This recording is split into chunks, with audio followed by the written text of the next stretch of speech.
So ito po yung ating nabili. Nailagay na natin siya, no? Naisukat na natin. Sukat naman sa NB350. So meron lang siyang dalawang strap, or yung pinaka belt niya isa doon. Isang gulong lang po, no? Tapos isa dito sa pinaka dulo. Yan, meron po siya dito. Kita nyo po, mahangin, di ba?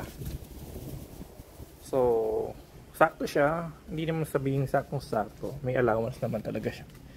Tapos degarter siya, kaya okay naman, ano, okay, no? Diba? Yan.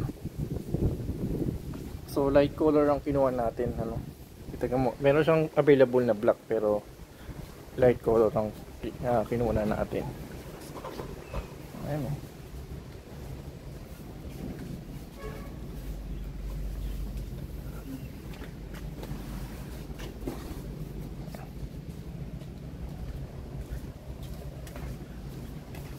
Ayan. So guys, so thank you for watching po, no? Ito yung ating cover from Nissan NB350. Actually guys, ano nga pala, tinesting ko kung water resistant naman siya. Oh, ayan, oh. Ito yung tubig, ayan. Pinusa ko ng tubig kanina. So, okay naman, no? May nasa garahe naman tayo. Kaya, pag naagyan lang talaga siya, pwede na, no? Kesa yung cotton talaga na mag-absorb ng tubig.